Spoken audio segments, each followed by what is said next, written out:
All right, there we go. Now you guys can hear me. Hey everyone. So yeah, we are gonna be crashing with Kringle tonight. He is hosting the Twitter space, so we'll be talking market chat and everything. So yeah, this will be fun. I'm not actually hosting Twitter space tonight, so let's tune in. Slice and just not every time, but the tomato does kick it up a notch.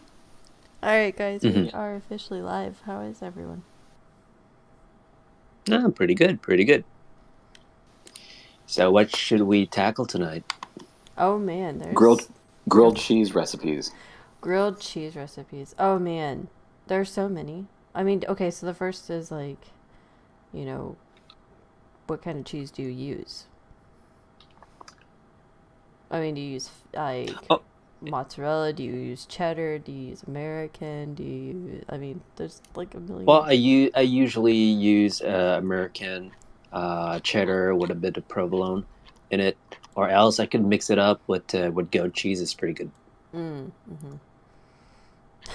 Grilled cheese, fall topics. I mean, well, I guess bread, butter, cheese, pretty good staples most people have in case of shortages. Maybe we do need to do like a million ways to make a grilled cheese. Sadly. Hey JH, what's going on? Hey Curtis. But no, so Kringle, I did find something interesting. Did you see my post about the negative beta score for AMC and GameStop? Um, Not that I know of. I just know that well, that's just 1 week ago, but I know that AMC has a positive beta. So, well, and that was what was interesting is that I saw a positive beta on one site, but then on the um, in front analytics, AMC is showing a negative 9.6 beta.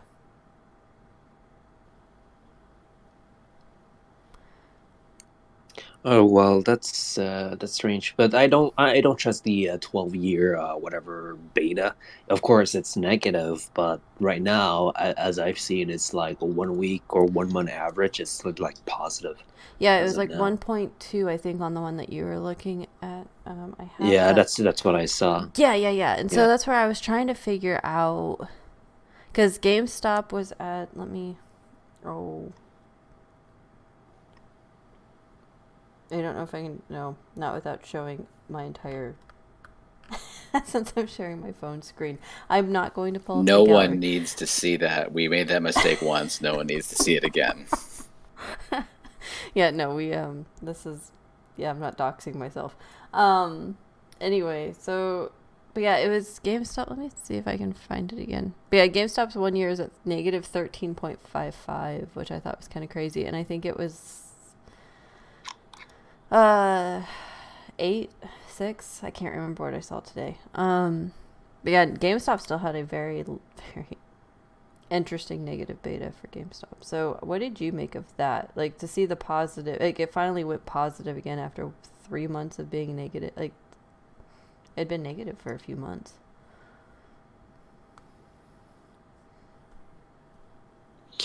Well, the price action as of today is just like not as reflective. Right now, it's just weird because Apple is pretty much the weight of the market holding right now. But it's just surprising to me that Apple is green, but the rest is just a sea of red. So that just tells me is that there's a problem with liquidity or just credit drying up. Oh God, I mean, anybody that's been following global news kind of knew that today was going to be a red day. I mean, you had to Oh have yeah, seen that definitely, a definitely, mile away. uh, definitely.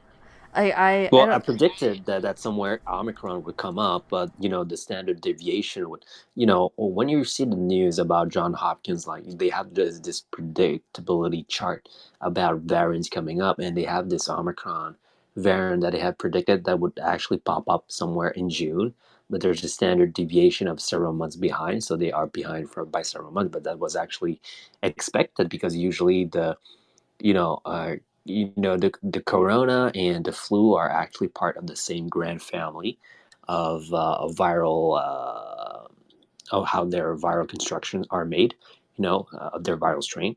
And usually the variants are much more, volatile and predictable whenever they pop around in fall season and early winter.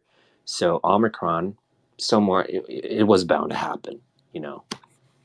But the panic is just weird to me because I don't see much fear coming from the Omicron variant. It's more like using the mainstream media to accelerate that fear. But that's just usually in Q4. That's where the funds are already tight. You know, it's just credit and liquidation, and that's it. Yeah, and that's what I'm wondering. Like, I mean, we already have conflicting information coming out of different places about this variant and whatnot, and we kind of touched on it last night during the podcast. But and then it's like today, Jerome Powell saying that we can no longer call inflation transitory and everything's fine, blah blah blah. They won't have a government shutdown, and I'm just like, so everyone's bracing, yeah, like this is like Titanic seeing iceberg and not being able to steer the ship away from it. Like I don't know. Like I that might just be my pessimistic side at this point because of everything that's happened this year. But I mean, the fact that whenever it was it Unusual Whales? Yeah, Unusual Whales' post about that, like Jerome, I think it was Jerome Powell, also said, about the shutdowns and whatnot. It was like everyone's like, so they're shutting down tomorrow. Got it. Like, do the opposite. I don't know. It's so funny.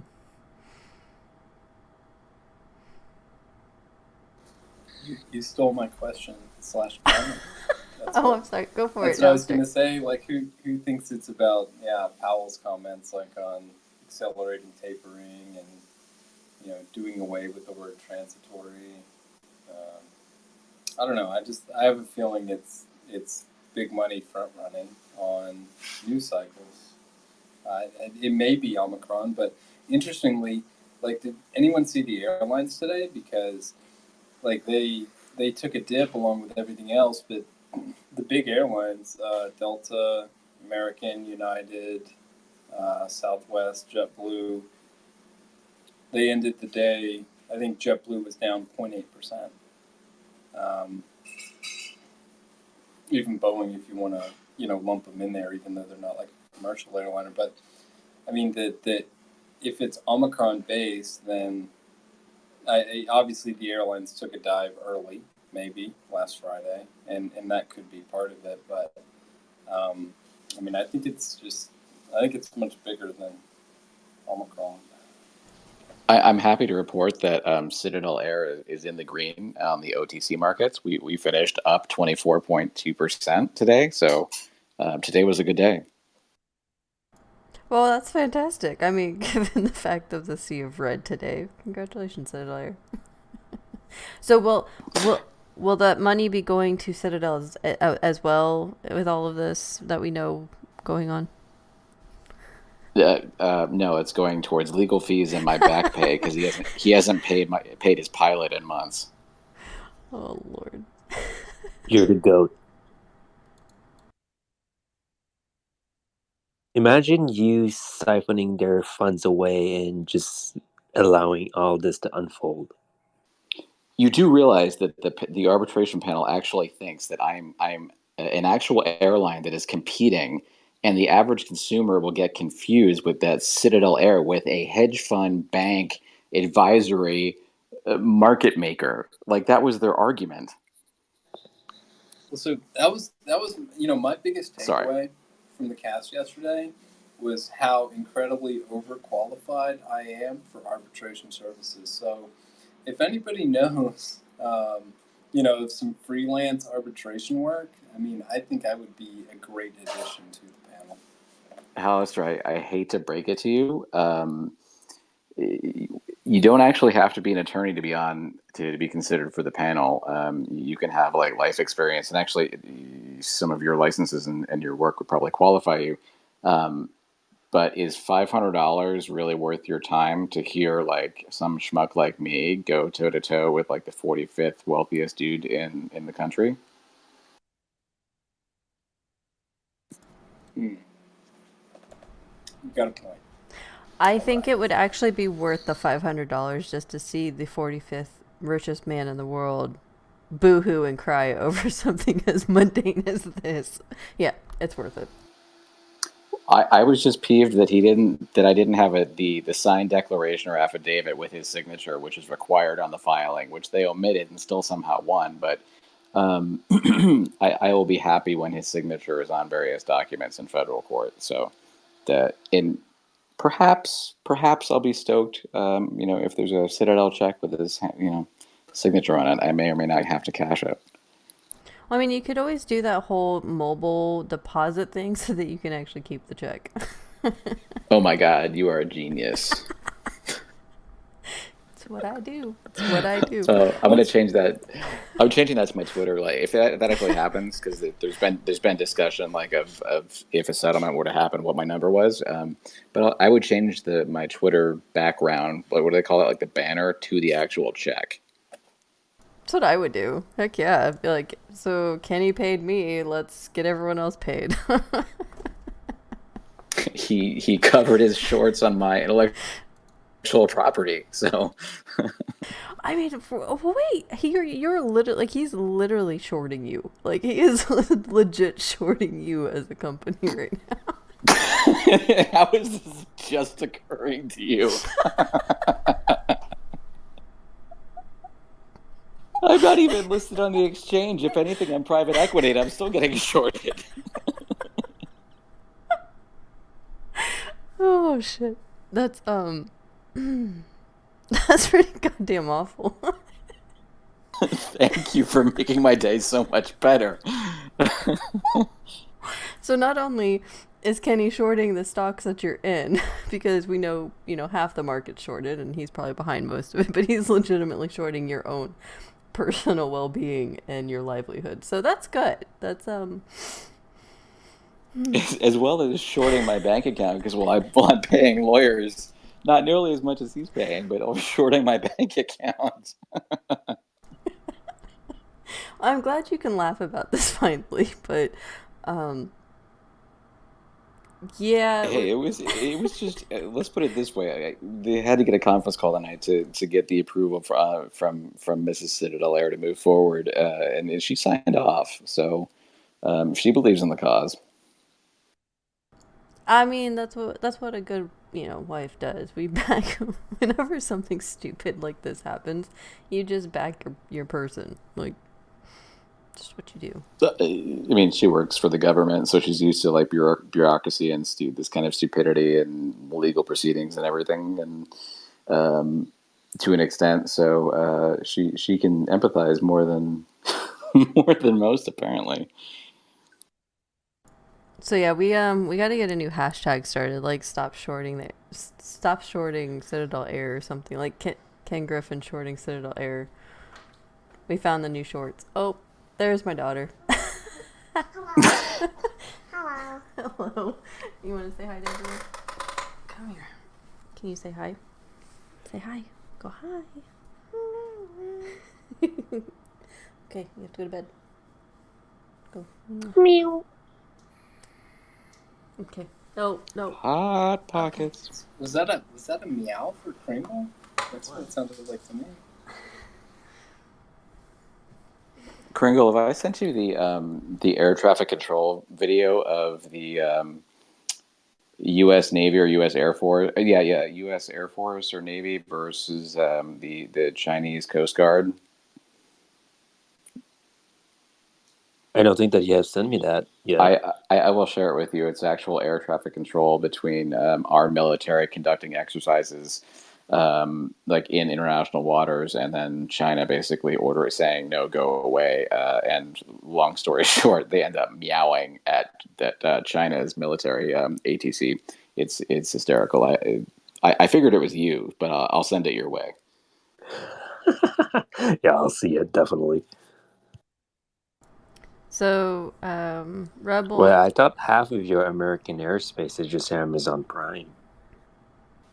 There's so many drones. I mean, they military, Amazon, they're one and the same. Rocketing your deliveries with Hellfire missiles. That's the end game, right? Oof. That's terrible. That's 100%. So Rebel asked what happened with Fidelity and GME. Well, I have no idea. Does anybody else know? Yeah, I mean, kind of. It, I mean, it had to do with kind of what I was talking about yesterday with the short interest reporting. Like there was a huge spike in short interest reporting in GME, and then um, there was something today with Fidelity shares being available to lend. Um, there were some people that posted on the Fidelity subreddit and were asking questions about it, and they kind of gave a wishy-washy answer at first, saying that they were looking into it, but then kind of got back and said, well, one of our counterparties, was giving us some not so good data. Um, and it seems like there's a little bit of brigading going on over there that they're trying to contain. So, I mean, essentially, I mean, when we were talking about this last night, Sid Air kind of hit it on the head. I mean, it's data quality issues, and I think like when I joined, that's kind of what we were talking about. And I mean, that's one of the things that in my profession, I can tell you I see a lot. I mean, half the time, I mean, companies don't know um, how good their own data is in terms of, transactional financial, type stuff and the reporting that you see. But yeah, I mean, apparently Fidelity had an issue with some of the people that were reporting data to them, and it showed that there were an insane amount of shares available to be lent, which was not the case, and they kind of clarified it later in the day. This was the quote counterparties unquote from which they make shortable shares shares made available to them to the tune of like an extra 11-ish million, right? Yeah, so yeah, 11 million shares. What was it? I mean, I think I saw a dollar value attached to it. I don't want to misquote it. No, it was like 11 million shares. But I mean, in your line of work, that could be. I mean, during assurance or something like that, that could clearly just be white papered as a rounding error, right? Oh yeah, clearly immaterial. Uh, no, but I mean, it's one of those things. I mean, and that's what that's one of the things that I can tell you is frustrating for me, and all these different, a lot of the different sites we go to, and even the brokers' data, and everything like that. Like everybody's crunching a lot of numbers, but you don't really have much assurance over these numbers, and every single one of them has disclaimers just saying like, hey, this is what we have. This is to the best of our knowledge, but by the way, don't rely on it. Um, I mean, that's where if we want to get into the whole audited financials business, I could go on about that, but I don't think we want to. We really want to go there in terms of the company's financial statements because a lot of that. I mean, when you look at it relative to what the market does, it's who knows how much importance it really has, but yeah, I mean, data quality is a serious issue. When it comes to a lot of the things that we look at. I mean, when we see these spikes, I mean, it is one thing to say like, oh, it's a glitch, and how do these quote glitches continue to seem to happen with particular securities, and that's certainly a question worth looking into. Um, but at the same time, I mean, it's hard to trust the numbers when they tell you specifically not to.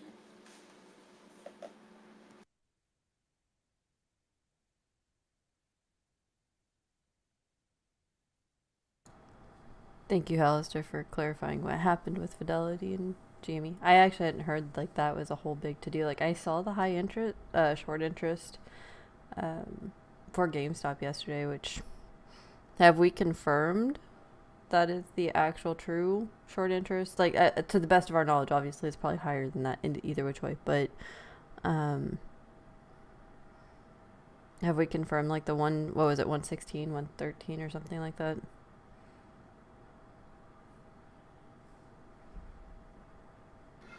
No, not to my knowledge.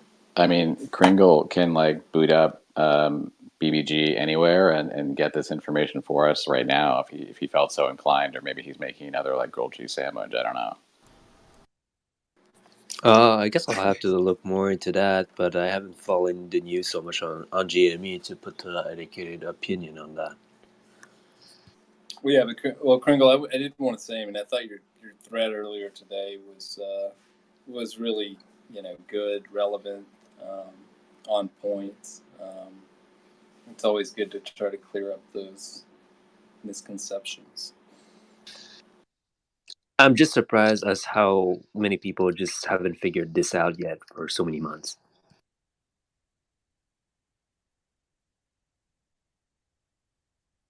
It's tough. I mean, yeah. I mean, I don't know. Yeah, I think a lot of people don't know where to turn. Right? There's a lot of information out there. You mix some opium in there, and there's.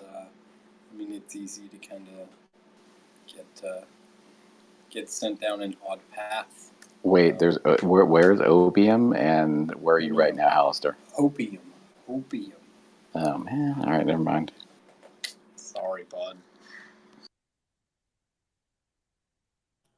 Yeah, I think it's just like it boils down to a lot of parties trying to make up arguments to know what would be the best for the community. But a lot of them, there are some spreads of tiny misinformation out there that probably they just don't understand enough about market structure, or they just don't know the basics, or they just forgot about the basics on how the bids and the asks actually work on the lead exchange, and how everything has been rerouted to market makers on level 3, and that we don't have actually access to their information in the first place. So people just doing their math about naked short, but no one can do the math on naked shorts because everything that has been issued supposedly legally by market makers, we just don't know how much they have been issuing into the markets. So there's that. Yeah, and I mean, I don't know how deep we want to go on this. Like, if we want to make it more of a, squeeze focused or GME focused, conversation. But Oh, I would love to hear. I wonder, like, I would love to hear more. Well, no, I wonder how much like direct routing to lit exchanges, happens in terms of the trading. I mean, I don't think it's much because, I mean, I know with my broker in particular, you have to trade in at least 100 shares to be able to directly route to a lit exchange, which I don't think most of us are doing on a regular basis, with this particular one anyway. But I don't know. I mean, there's been a lot in the social media spaces these days about certain people, promoting brokers that do use payment for order flow, and certain clearing firms, and just how much of an impact that can have. Because I mean, to one of the points you made earlier today, Kringle, I mean, like, for a market maker, I mean, naked shorting is legal. I mean, that's part of their business in terms of providing liquidity to the markets. Now, I mean, at some point, seemingly they have to settle up. I mean, my interpretation has always been that was supposed to be T plus 35, but I could still be wrong there. Well, you're not wrong about the settlement dates, but they on the other side, they really don't care about settlement dates anymore, because the reason is that they keep creating and deleting funding accounts whenever they don't need them. So that just really depends on how many margin they are allowed from their prime brokers, right? So the amount of funding accounts they are allowed to have depends on their prime broker, and depending on how much capital assets they currently have. But as long that they keep switching, or switching their assets to another account that they have, it's like a new owner, right? In a new owner, it just means that they're assuming that debt obligation they would have to cover, but that cycle, that clock that needs to get that that requires for those debt obligations to be paid, either it's T plus 35 for the FTDs or whatever, right? Depending on whatever security you're dealing with, is just that the clocks always gets reset. They don't care about settlement dates. Yeah, well, so it's almost like churning or like check kiting or something. I mean, like Right. in an accounting world. Right. It's just like, you know, it's just like buying a company whole new. Let's say, supposedly, that I have billions of dollars worth of capital to be able to buy all shares of AMC, right? So I can be the 100% owner of AMC. But I have to assume that debt also of by the billions of dollars, right? So that's really expensive. But for me, it's just that of the agreement to pay that debt will belong to Adam Aaron, right? But now that debt belongs to me, so they have to rewrite a new contract for me to settle that debt because we're dealing with a new owner. But that's essentially the same thing when we're dealing with FTDs, right? Because whenever they create or delete funding accounts, it's just like credit cards. You're just dealing with a new owner of that credit card, and now the settlements got reset. So there are new agreements between when they are supposed to pay that debt. So it's basically the same concept. There are so many loopholes around regulations at the SEC, and they are like 10 years or 15 years old. Like regulation show with naked shorting on level 3, that's legal. That has been around for 15 years or 20 years. That's basically after, I believe it's 9/11 or so, that's been like this. Nothing has really changed. The market structure, the rules haven't really changed. They're just outdated, I guess. Yeah. Well, and I mean, it seems like anytime they try to write new ones, I mean, new loopholes are found. I mean, it's one of those. Even I mean, from the SEC's perspective, I mean, I don't know. I'm not trying to overly sympathize, but at the same time, I mean, they do have a really difficult job. I mean, they write a rule with a certain intent, and then you have people that go and look through it up and down, like criticize it, and do end up finding loopholes in it that they're able to use and abuse.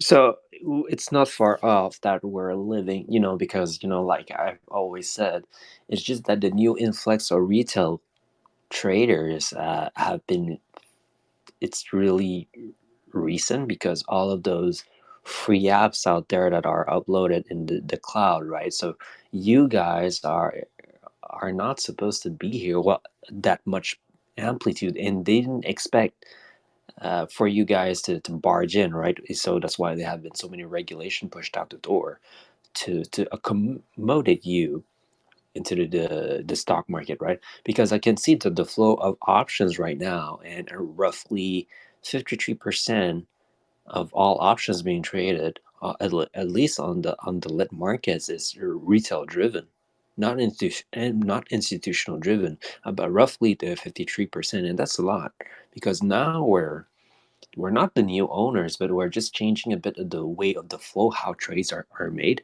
And retail has a lot of power on that, right? And now institutions are a bit scared because they are getting cornered because of their leverage right now. Because right now, what I see is that the FINRA members, when they report their margin debt, it's right now at their all-time highs. So FINRA members include Citadel Securities. We're talking about Virtue. We're talking about Susquehanna Securities. So all of these FINRA members are heavily leveraged, and they owe us, well, they owe their brokers a lot of money. And that being said, we're we know that there's a problem in the economy, right? It's not you. You're just the new clients. You're just the new customers, and they just have to adapt to that. But at the same time, they just they just didn't have time to adapt fast enough, and that's how they got cornered. And on the plus side, they are cornered as well from the crypto market as well, because it's one of the first time that retail wants to support a market that is decentralized, and you have the opportunity to essentially front run them, but legally. And the institutions and the government are actually pissed because you get to do like 10x, 100x on, or 200x on crypto, and that's is unseen like anything before. It's crazy.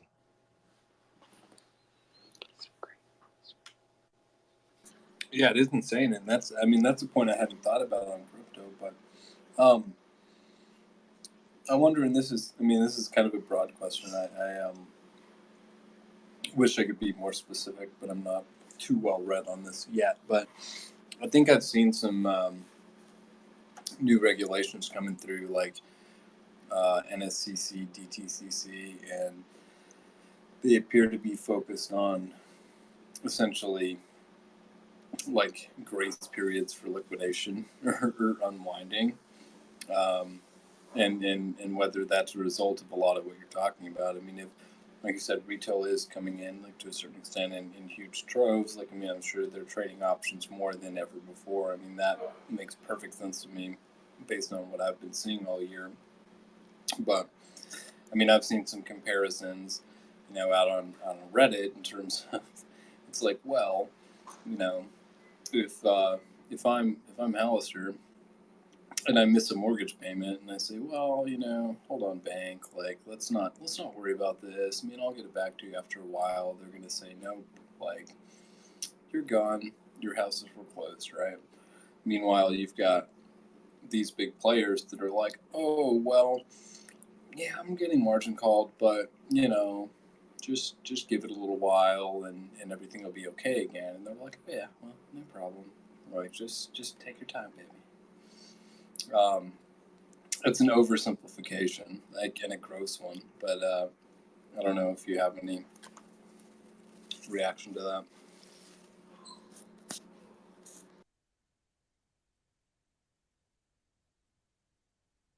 that. Not really. I'm just unfazed at the current state of the market, and I'd say that in a very, very bad light. Well, it's good for us, but it's just very bad for institutions. But I haven't seen like, when I inspect like balance sheet of brokers and institutions out there, right?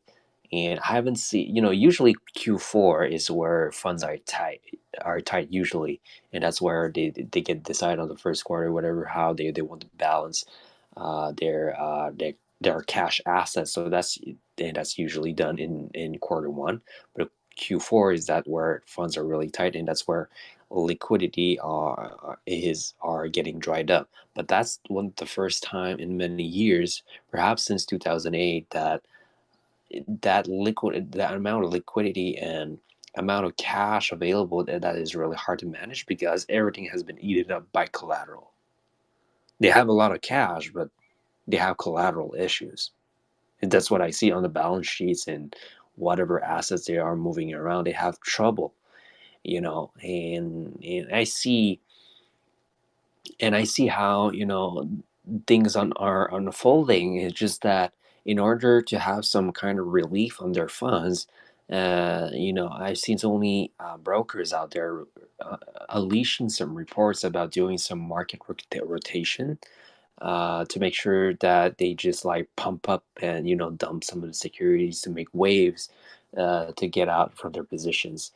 But that's what I see right now. I see they are focused on energy and financials, and perhaps on summer, well, somewhere on spring and summer. That's where usually tech are having their rebound. So that's where they could have some tackle on those sectors to create that cash because they just want that bull market to last forever until it pops.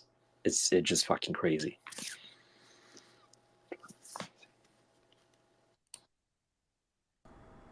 So I mean, and that's what's crazy. Like, I think that's what irritates me is that you know the people that should be talking about what's going on in the economy, getting the word out, letting people actually understand what's going on.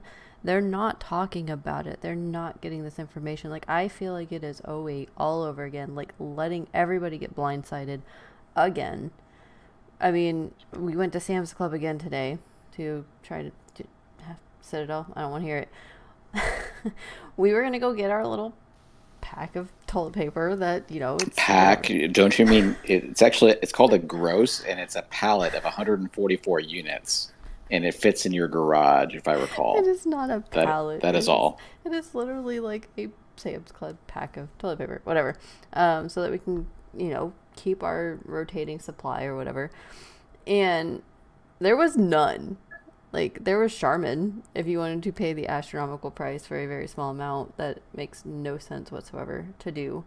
And we got like the last pack of paper towels because we were replenishing those after I was so called out last night, realizing that I did need to restock. Thank you guys. But It's just in my mind, it's just that in current generations that we live in, I don't think society can handle another recession. oh, And hell that's no. it's fucking crazy. I made this comparison, like, we are so focused on the COVID, right? Because people are just following mainstream media, and that's all we talk about. It's fucking COVID. And we have this underlying supply issues going on because of the COVID thing, but people are just not that concerned, right?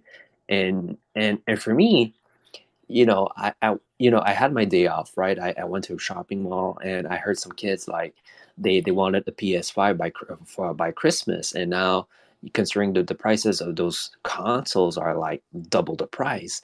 But those families with those children, right? They are not even remotely concerned about the raising food prices on a daily basis. It's just not they're complaining about not getting their toys, right?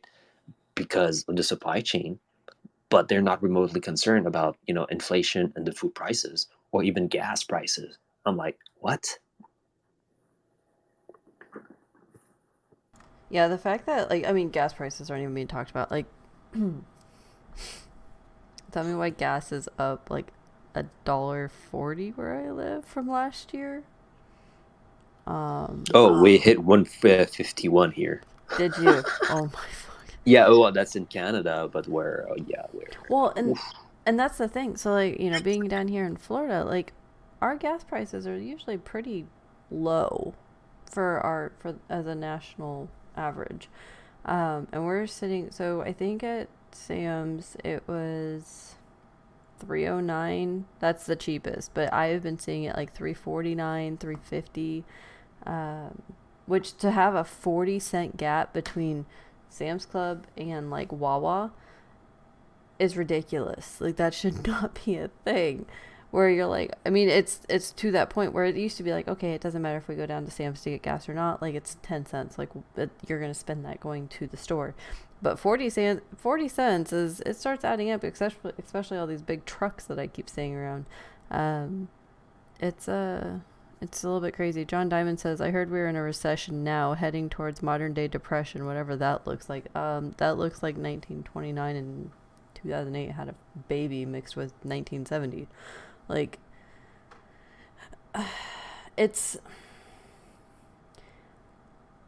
I am very fearful that they are really going to try to blame COVID on the depression we're going into. Like, and anybody that's been paying attention can clearly see it wasn't just COVID. Like, they've been doing this shit they've been kicking the can since, okay, we'll call it 87 actually. They've been just kicking the can and kicking the can, and '08 happened and they were like, well, we'll just bail everybody out, whatever. 12, 16, you name it. They've just kicked the can, and here we are going into 2022 after 2 years of lockdowns and mandates and job loss and job gain and people not wanting to go to work and God only knows whatever else is going on. And they're like, hold up, we have this inflation problem. Well, you have 140 some odd ships sitting off the coast of California. You have ships sitting off of Vancouver. that aren't being unloaded because there aren't any workers. Like, yeah, our inflation rates are going to skyrocket because of supply and demand. There is no supply. Everybody needs the demand. There's no food up in the Northeast. Like, people are showing me shelves that are bare in the Northeast states.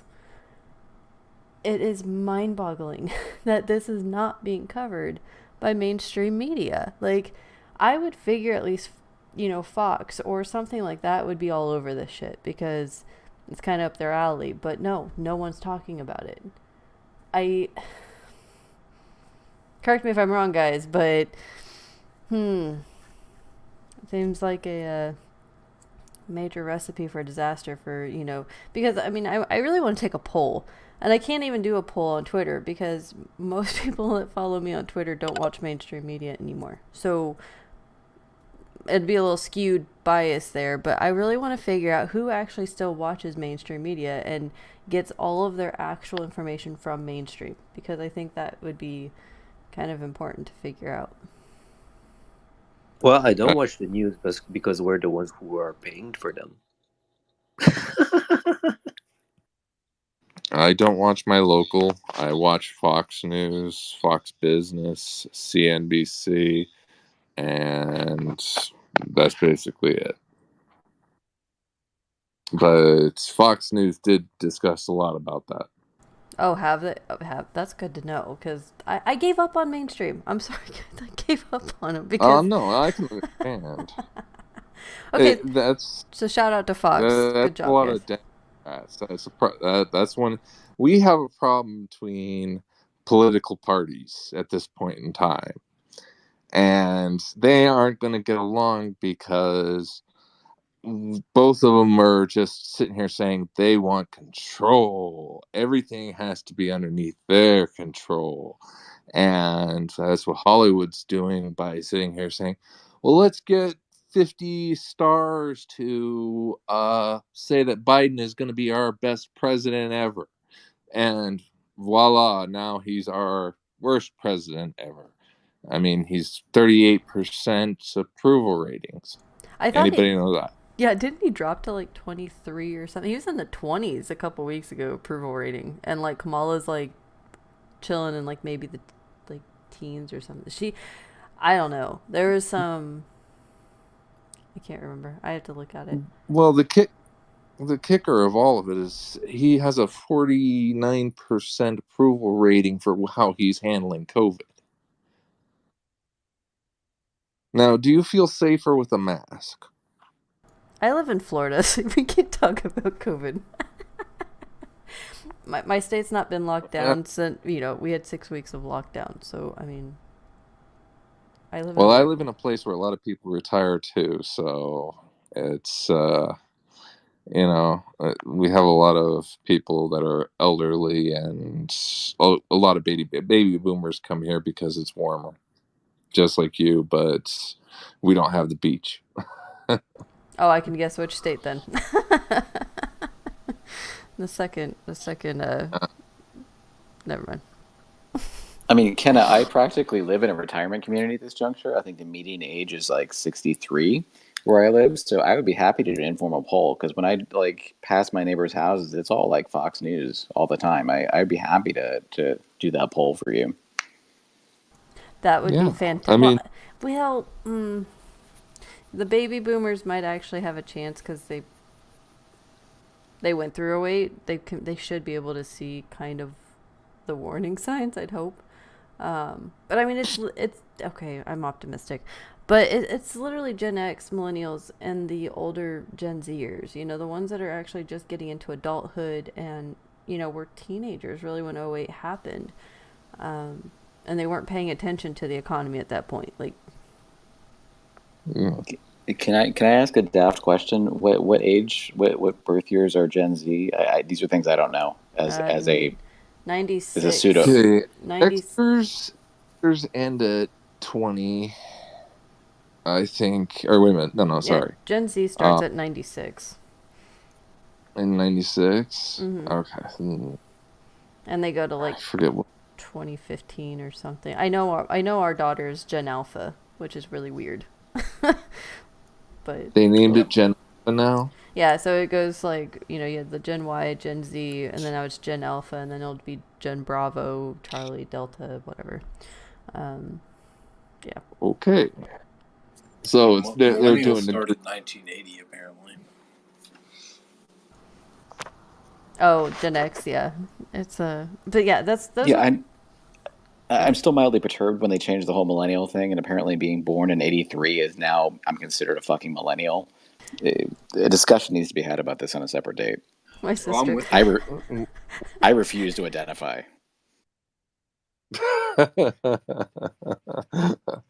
I believe there's actually there was a subcategory of, because my sister was born in '83 as well.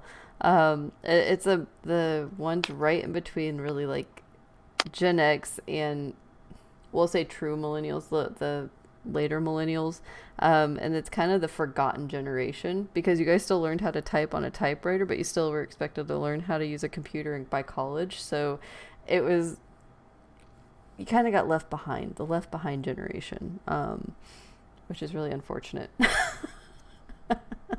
But I think whenever I read that, it's like 1979 to 1985 or something, is like that forgotten generation where no one like kind of paid you guys any attention and kind of just said, here you go, here's life, and good luck. Thank you. I appreciate it. You make me feel old now. I'm sorry. I was born in You just '89, so I did not want to be a millennial either when I was younger, because, well, What? you know. No, I'm just joking. So Kenny, you could have saved me You years know, of therapy because you just described my childhood right there, and it's all becoming clear. I'm sorry. Well, I mean, maybe this is a good thing. Well, hey, but at least we got like old school game shows, but then we also got like Nickelodeon game shows. So Hey, we actually watched Supermarket Sweep, like one of the like a few of the old episodes of Supermarket Sweep a few months ago. Simpler times. the last the last show that I ever watched on Nickelodeon when I was growing up was Ren and Stimpy. Oh, And you people don't know, probably don't that know how to that everyone imagine. was everyone loves a log. I hated Ren and Stimpy. Like, that show creeped me out. The show creeped you out. It creeped me out. I can understand that. that was on Nickelodeon. I thought that was on MTV. No, It got I was, changed to MTV. Okay, I'm just out of the loop. I mean, I was just I think I have home video of Hallister on actually Family Double Dare if anyone wants to see it.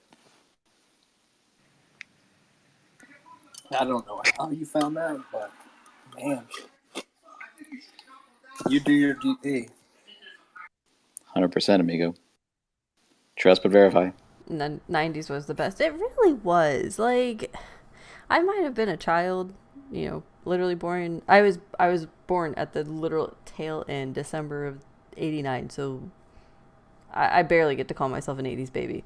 Um, but growing up in the '90s, like, you had to go outside. You actually had to go play. Cable was not. It was like 100 channels, maybe. Like, internet was just coming out. Like, it isn't. It wasn't what it is. So. I don't know. most people didn't even know that there was anything such as the internet. I fortunately grew up in a house with a computer and internet. Like, I've been doing the online thing since I was, God, 5, 6 years old. Like AOL. So basically, I probably built about 2 computers before you actually were on AOL. That's impressive. I like that. That's pretty cool. Well, I used to be a network administrator. And I have a degree in animation. But I decided that doing contract graphics work is really a pain in the butt. So I actually decided I'm gonna use my number skills to. I can handle money well, and I feel like trading was my work.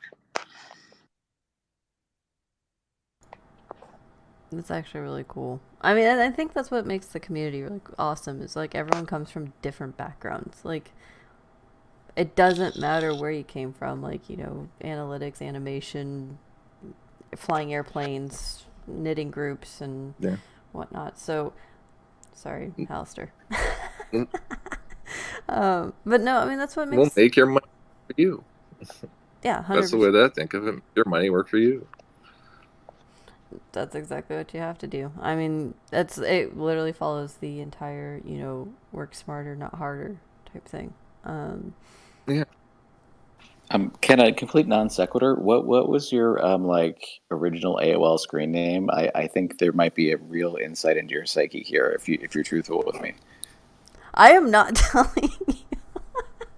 Because I'm not gonna lie, I actually had to change it like 4 times because my adolescent brain couldn't remember the password or the username. I'm not telling you guys because I'm not. That's weird. I was using Netcom, and I actually had like the internet we have today, not AOL. I mean, That's if I want funny. I to, was on that 14.4K running, or maybe even 5.6 or something. I think that was the thing. But, Yep, I had to install one on a Unix server at one point in time. Yeah, no, I remember running that, and AIM was amazing back in the day. AIM was awesome. You had to be on AIM. I mean, Alice, there's just gonna be a throwback for you. Like if I throw out that I was on CompuServe. Well, no, that's the thing. You think I'm kidding? I'm not. Hey, maybe. I mean, I wonder if you can still download AIM. I can probably. I mean, I've got Chef Hills on AIM too. So that's. I mean, AOL still has a dial number. That is true. I called it just to see if it worked. Yeah, I was surprised because I thought they completely went out of business. I mean, I haven't even checked to see if they were listed on the market yet. That's a good I don't know, question. but I'm pretty sure I still have like 400 of their CDs in the basement somewhere. No, the floppy disks were the best. You get extra storage, man. Just keep copying Windows 3.1, To Steven, I honestly don't remember my MySpace. Like, That's I'm what I was pretty getting to the older group because I can remember 3.1 and I can remember building my first Pentium 90, overclocking it and cooking it. Mm-hmm. Yeah, I had a. Go ahead. Well, and I can even remember my first, what would you call it? Social media was ICQ. Oh, I loved ICQ. I mean, it was great. Yeah. It was the first Twitter. I miss ICQ. I think I don't know if it still exists. If it does, I'd be really excited. I thought ICQ was the easiest way for anybody to, you didn't have to actually worry about your cell phone or anything, and you could just chit chat while you're playing Warcraft 2 or Diablo or whatever. That It was a cool the pre-Discord, and you could like see when people were like online, offline, away. It was, I don't know, it's better than Discord. It was badass. I miss it deeply. There was also TeamSpeak. Don't forget about TeamSpeak here. TeamSpeak? Oh my god, nobody used TeamSpeak? Are you kidding me? TeamSpeak? Team. Like T-E-A-M. Kenna, isn't that a felony at this age for you? Team. T-E-A-M, guys, not teen. No. God, that's so old school. Okay, so yeah, Kringle knows what the hell I'm talking about. This was before Discord. I still go on IRC. It was before Discord. That's before Discord. That was so popular back in the old OG World of Warcraft. Thank you. TeamSpeak was pretty much everywhere. Yes. Wow. Oh, yeah, okay. Thank you guys. Jerks. Thinking I'm crazy. Jeez. Hey, Kenna. Yes. I got a rabbit hole for you to jump down, and I've been trying to research this a little bit today.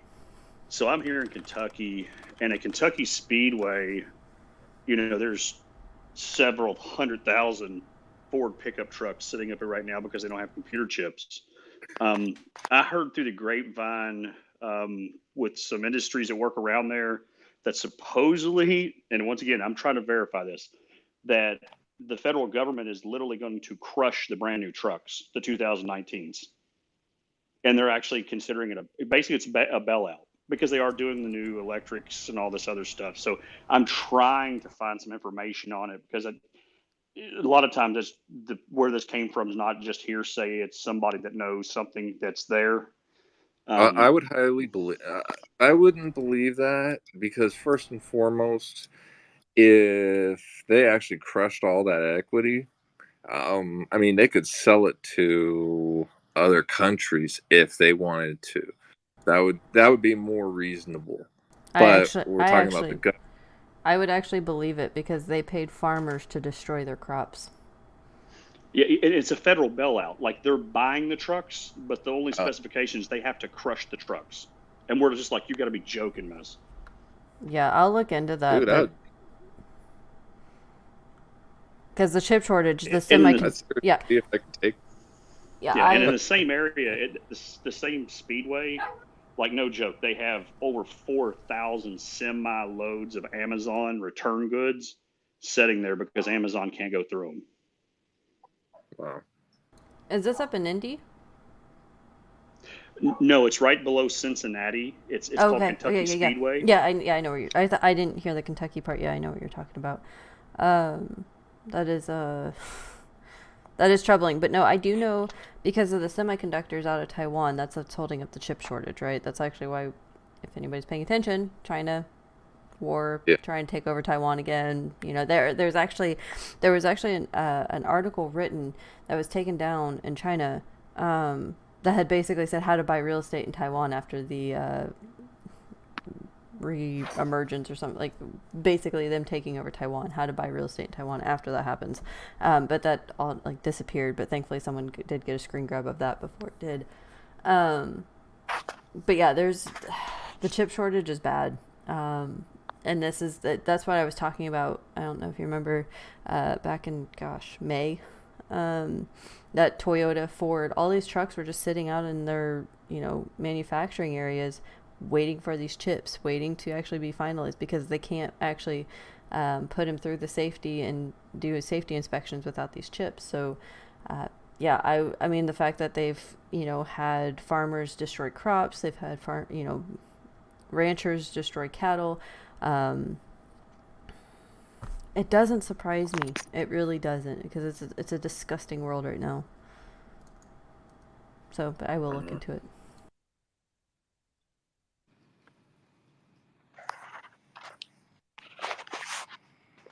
Oh, and speaking of farming and everything, everyone keep your eyes on fertilizer. Fertilizer costs. Kringle, have you heard about this one? Or anyone up here? Nope. Citadel? Oh yeah, actually I did see that at a time. So, fertilizer costs are going up due to various things in it, but various items that they do put into fertilizer for the different farms and stuff. But interesting. Hold on. Something must happen. Yeah. Did I just? Yeah, showed up. Oh, sorry, guys. I didn't. Cinnamon Santa play. Go ahead. I'm trying to figure out why I got muted. But yeah, they hold on. What is going on? Give me one sec, guys. Citadel's things all screwed up. But I believe it's let me look up real quick before I misspeak. But anyway, there is a shortage in the nitrogen. That's what it is. And it's so they use it to create a more nutrient-based fertilizer, and with this shortage, it's causing the fertilizer cost to go up. Therefore, farmers, anyone that's using the fertilizer, they're having to increase their prices and all this other stuff.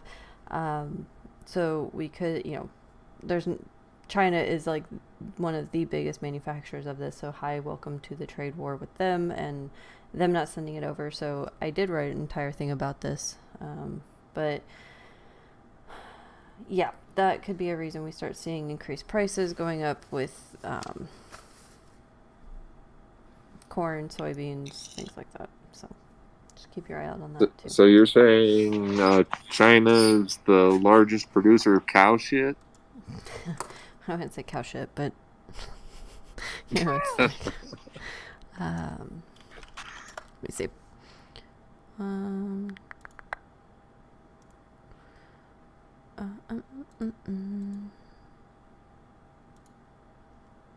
I had to find it real quick.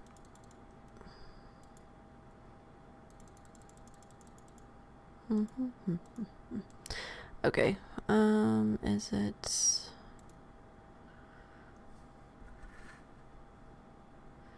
Let's see. That's about the chips and those and.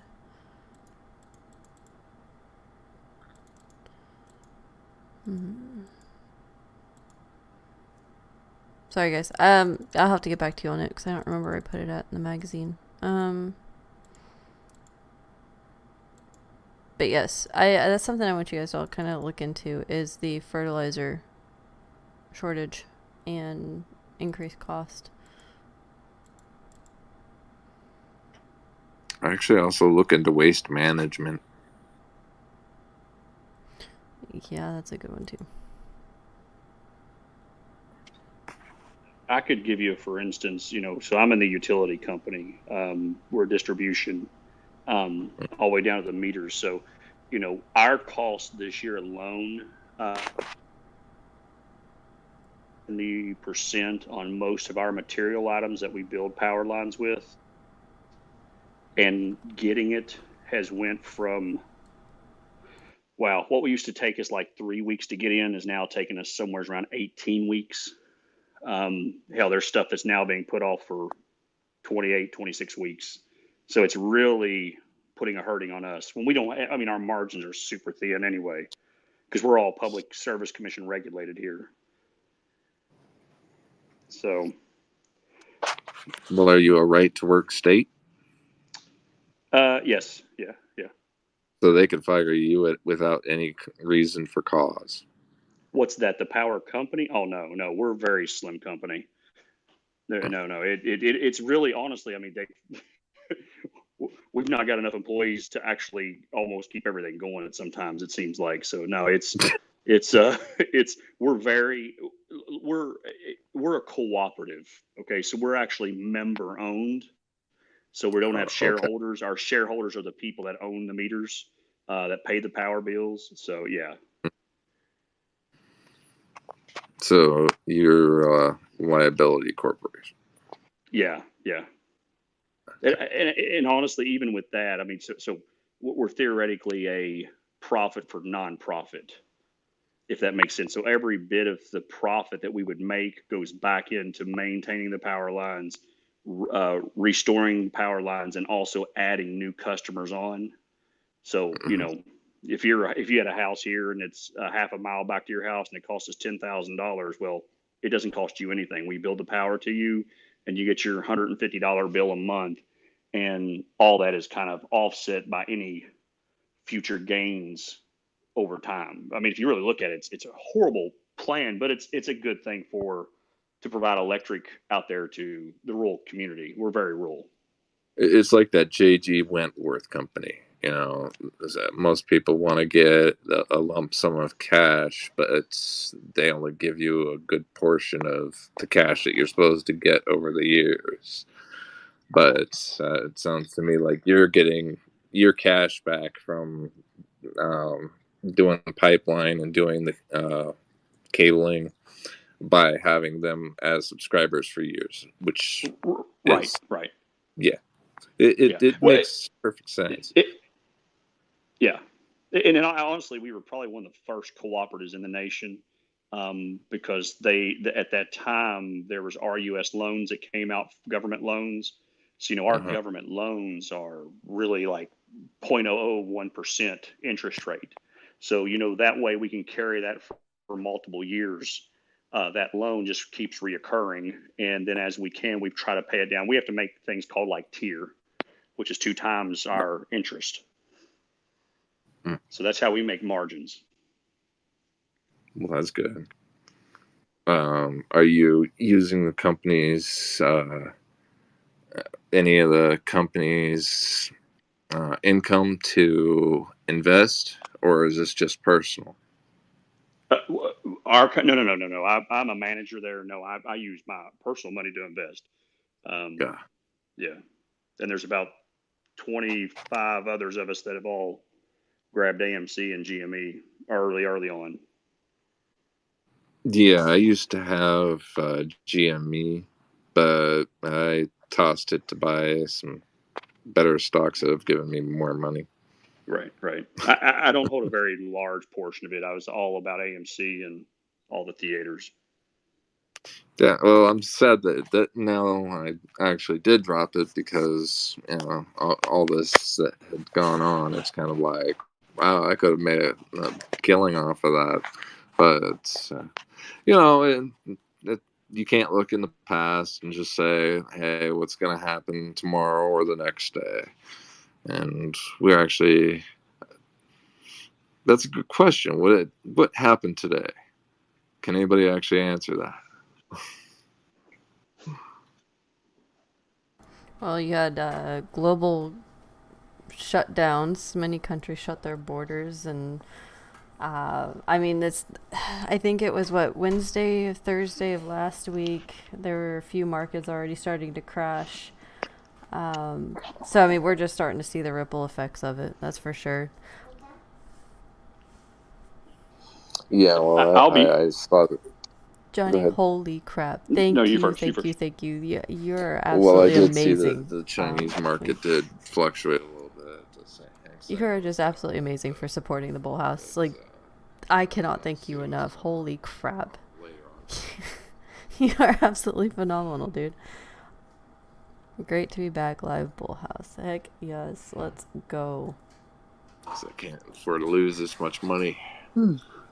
And that means actually, I don't think anybody can. Johnny. Okay, I'm muting them because it's huge. So that literally means we are now able to do. I'm gonna make this big announcement. I'm like freaking out right now. All right, guys. So Johnny Rocket, being the freaking badass guy he is, did just support BullHouse with a $200 super chat, which puts us over our limit to do our charity, our $300 charity for December, because our goal was to get to $1,000. He just pushed us over that. So, dude, you are phenomenal. Like, thank you. So I do really want everyone to start giving me your guys' ideas.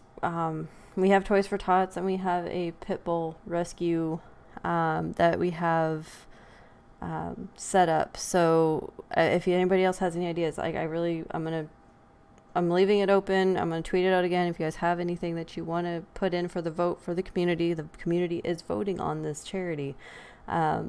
Or we can split it. If it's literally only the pit bull rescue and Toys for Tots, we can do 150 to one, 150 to the other. But I do want everybody to kind of a say. So the Cheeseburger Foundation, if you can tell me where this is, I will. Unless it's Ronald McDonald, I just can't do Ronald McDonald, guys. I'm sorry. There's a weird thing with that one. But no, I do really appreciate it. I really, really, really do. All right, sorry, not to interrupt, but this was huge.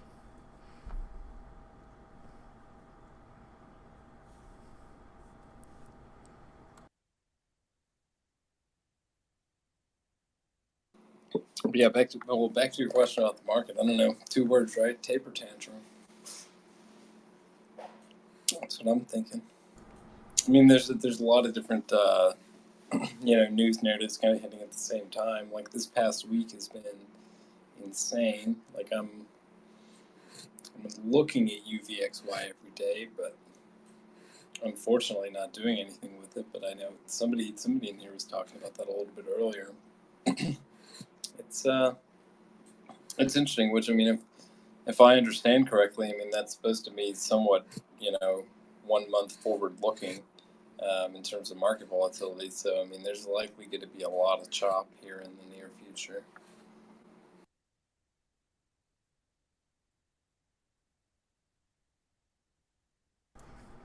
Well, it looks like Apple might be starting a breakout.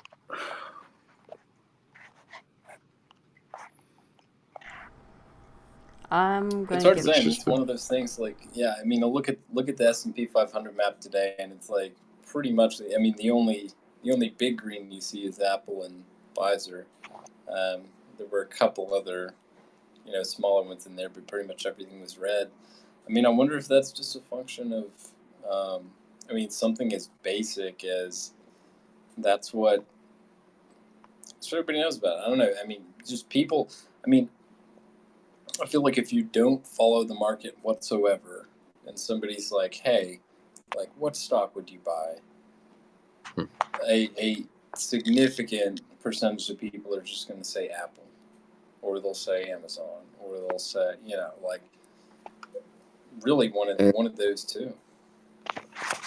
And what would your opinion be first? In terms of what to buy right now? Well, just to actually have for a long-term hold, because you don't want to have just an account that you open and then have sell everything within like 2 days and then do it all again. You want to have long-term holdings. Yeah, no, yeah, I mean, it depends. I mean, everybody's got different strategies. I mean, that's what's interesting. I mean, it's like I talk to people that, are day traders. I talk to people that swing trade. People that are longer term focused. I mean, I am on the longer term focus side for sure. Right. But I mean, I look at. I mean, I try to find kind of moderate risk, high reward plays. Because I mean, I don't think there's. I mean, high reward, low risk. I mean, that's going to be difficult to find. But I mean, I primarily, I mean, some of it, like I am looking for some, good large cap kind of, dividend stocks just to park things. I just don't think it's a good time to get into those right now. Like, unfortunately, with all the macro stuff that's going on. I mean, I just look at companies that have, really high growth in, attractive industries that like have the potential to become the next, Apple or Amazon or something like that. I mean, it doesn't always work out. I'm certainly holding some bags right now, but those are the kind of things that I'm looking for mainly. And good price per earnings. Normally, I tell people that they want to get into the main pillars, like DIA, QQQ, SPY, and I mean have those and hold those. Get as many set, and allow people to trade off from that, because DIA gives you a monthly dividend, no matter, well, depending on how many shares you actually get. I think it's up to 25 cents a share. But anyways, then you have to, of course, figure out what it is that you want for or a thought of business. Like right now, if Oakley was a public business, I would buy into their stock in a heartbeat, because their sunglasses are awesome, and they actually are a good retail chain that's been around for a very, very long time. Not a lot of retailers can actually say that. So, but I mean, that's just one thing that I look at, and I was just asking you what you would recommend, because you had brought that all up, about how people should go and tell the other person, well, what should you invest in? Well, you should actually put the majority of your money in something that would actually be steady and stable, even though they're not being steady and stable right now, but they'll continue to actually have the money in the account. Well, unless yeah, it and I mean, completely I'm just well, so I'm definitely not. I mean, I'm not recommending, like not financial advice, like none of that. I mean, those are the kind of things that I like to look for. But like right now, I mean, for me personally, I mean, I'm in a lot of cash right now, which is I know that's a terrible play, but I'm a little spooked by some of the volatility. that's not Like a terrible player. even things like like you were saying, SPY, QQQ, like DIA, those kind of things. It's like I don't feel like it's a good time. Well, yeah, Which you don't purchase. Go ahead.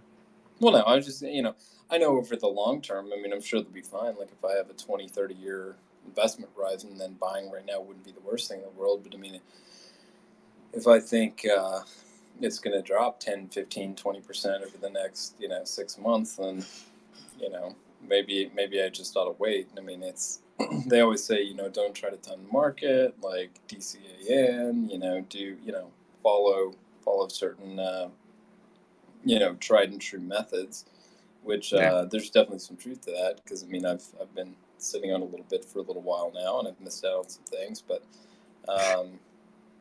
it's it's tough. It is. Right. And that's why they say this is the hardest business that you could actually get into. So I do want to interject just a little bit. I think this is usually Kringle's bedtime about this time. Kringle, I really do appreciate you letting BullHouse kind of come and crash your space. This has been fun. And you and I need to play some more Phasmophobia at some point and figure out some ghosts. We'll definitely need a team of 4 to play Phasma, that's for sure. Yes, 100%. So, I mean, if anybody has Phasma, just let us know, because we cannot do this alone. It was terrible. But yeah, no, I do appreciate it. Make $1 million and enjoy. All right, guys. I will open up a space here briefly to kind of do final thoughts, but Kringle, always a pleasure.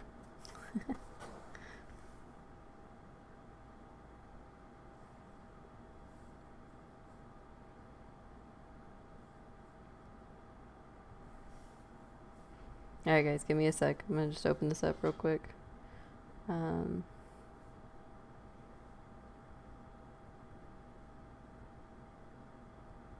Final thoughts. So Kringle can go to bed. All right, there we go. Oh, shoot. Sorry, guys. Share, tweet it out. There we go. All right. We will wait for people. We're gonna just wait for a little bit for people to come in. I'm gonna let my dog in. I'll be right back.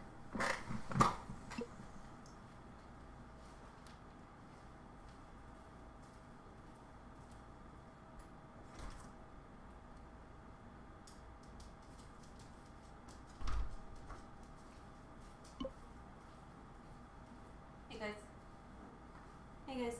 So, alright, if you want to come up and talk Callister, you can. We'll probably only be live for another 10 minutes or so. But yeah, so, well, thank goodness you cleared that up. What? Wait, what? I stand corrected. I played VXX Friday and today QQQ yesterday. How are you doing, Kurt? Hey, Costco, what's going on? 10% drop in AMC. I wouldn't be worried about it. So, and this is something I did want to touch on today, because I know I've had a lot of questions about AMC, GameStop, different things with the short interest, and there's just been a lot of craziness going on, and I do apologize. I'm not reporting on AMC and GameStop a lot because, I mean, nothing's changed. Nothing has changed. The shorts have not covered. The short interest is going up on GameStop. The negative beta, those are fluctuating kind of a funny way. And that's why I wanted to talk to Kringle about what he was seeing with the negative beta or just the beta data in general for AMC and GME. Because I did see that positive beta for AMC, but it had been negative for months. So that's something I am digging into. Because as you guys know, I don't I'm not trying to do hype. I don't do hype. If I see something, I say something, because we got to look into it, right? That's 100% what it is. And that's unfortunate on a few levels because, well, I get some gnarly name calling here and there.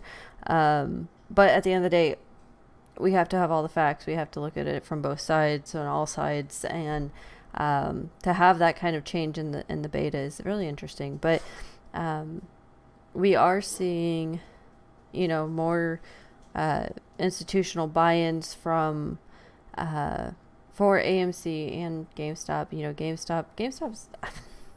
GameStop's OG, guys. Like, I hate to say it, but it's OG. Like, that thing has been shorted to all hell. Like, AMC is short, yes, but at the end of the day, AMC has a larger float, and it's always had a larger float than GameStop. So that's why they're two different plays. So I do want people to start kind of looking into that. I don't know a lot about the Fidelity drama. I'm sorry. I have been doing a lot of crazy things today. We actually celebrated my birthday a little bit early today. So because we don't know what the world's gonna look like in 10 days, sadly. So yeah, we definitely shut up, D. I love you, but shut up. But I mean, that's just, so yeah, we did that today. And I'm kidding. Yes, I do. I'm trying to power through this magazine. I am having writer's block like a mother. I did actually get to do, oh my gosh, so if you are subscribed to the magazine, I have an exclusive interview with Jackson Hunter that I did, which was phenomenal. He is, I've known him since February, and I actually learned a lot more about him last night doing the interview. The audio of the interview, the full interview, will be on BullHouse's website for everybody to be able to see. It's not in the membership area. It's just going to be up with a small write-up about Jackson, just kind of some bullet points, but the full write-up I'm doing is for the magazine. So I really wanted everybody to hear it in his words, his voice, because he is just, you actually get to hear Jackson, people, like how I have heard him numerous times throughout the year. So, just letting loose, not his, being professional on YouTube, trying to, stick to the rules, I guess that we could say, that we have on YouTube. But he's really just relaxed and chilled, and it was just great to hear a lot of his backstory. So, and I'm gonna try to get if you guys have people you want me to interview, please just send me a DM, and I will reach out to these people. I will try to get it going. And I believe all of the audio work, I think I'm just going to have that on BullHouse website. It won't be behind anything. Everyone can listen to it. But write-ups and things, special things like that, I am going to put in the magazine, if that's cool. Log the Float guy, right? Just asking. Yes, him and Boss Blunts are both Log the Float. So I am trying to touch base with Boss, because, and so that's something, I don't know why someone tagged me in one of Boss's tweets. I don't know what he was ranting and raving about, guys. I really don't. I saw something about Lou. I don't know. I'm not caught up in that drama either. I don't pay attention to it. Like, I legitimately just don't care because I don't have time to care about it. If you guys ask me what's going on with so many certain XYZ people, I can look at it, but I'm not that deep into it. I'm really not. So I also have, this is actually a really fun one. I actually have an interview that I'm doing with an old high school friend, who works at Busch Gardens, and it has nothing to do with finance, but this, I thought it'd be something fun. She is the gorilla trainer, so I'm gonna go interview the one that tames the apes. quite literally. So she's agreed, and so that'll be a part of the January issue live broadcast. I don't know. I haven't decided yet how we're doing this and how when she's available, but she literally trains the apes, the big gorillas, the silverbacks. So it's so cool. I'm trying to think. There's some other news. Hambone is getting ready to launch his fishing channel, fishing and outdoors and hunting. I don't even know. I will break this news. So I have applied for a regular job. Doing some kind of writing. I don't know what all I can say. I'm waiting to hear back, just so that I can, we can push our finances forward. We can actually, as the market is crashing, we can basically go buy a house pretty cheap. Because in our area, I'm actually starting to see prices coming down. They're taking 25, 30,000 off these house prices. So I'm starting to see that. So, being able to have 3 to 4 months in a regular job, because BullHouse won't have 2 years and Luxos doesn't bring in enough to show on a, yes, we can make enough to do whatever. There's just all these little fine tuning things that I want to do. So yes, I've applied for a job. So Hambone will actually be kind of taking over my role, doing the podcast on Tuesdays. I should be available on Thursdays if I get this. Fingers crossed, guys. Please, please, please, because it's actually a really cool thing. But so you'll see more of him. I'm going to leave it at that. But he'll be doing a lot more with BullHouse, really kind of stepping up and being more present. So that's kind of a big thing. This is all kind of transpired today. So I'm trying to be as much as open as possible as I can with you. So if I'm not around, I am still very much working on the magazine, doing as much as I can with that. I will be here on, Thursdays or even during the day, because the schedule would be like 12 to 9 my time, if I get this one. So, and then the weekends I might try to pop in and do like a small up-to-date what Ken is doing and seeing. So, busy, but exciting. So I am excited for him to start being more on here, because I think you guys will really enjoy his little wittiness. He's quite the comedian when it comes to a lot of this. You guys laugh that I can sit here and joke about the economy's crashing, but it's okay. Yep, that's where I get it from. But yeah, I do appreciate everything that everyone's doing for our community. BullHouse has grown so much. I still think you should consider Tim Pool. He was looking for fact checkers. He has a big news website that's behind a paywall. Yeah, and I've thought about it, but I don't know yet. I like Tim Pool, but there's been a few things lately that I just don't agree with. I don't know. I'll look at it, D. If I can figure out how to actually get to that too. It's one of those. I looked months ago whenever you first mentioned it, and I couldn't figure it out. So it's I don't know. But yeah, so that's kind of the up to date stuff. I believe we actually got BullHouse's. We have the beginning stages of BullHouse's LLC stuff getting covered. Citadel Air is actually helping take care of that and getting that finalized for us. So, BullHouse is not going away. Again, I'm not going anywhere. BullHouse is not going anywhere. This is still going to always be a thing. I am actually, and it's another thing is to afford, not only my staff, but to also, bring on some other writers, be able to hire some different content writers to do articles here or there or whatever. So it's a lot to try to do. It's I don't know. There's just a lot and how my brain's processing a lot of this. So other than that, does anybody in the audience want to come up and talk before we head out of here, or need to get some sponsors on BullHouse? So, and that's the thing,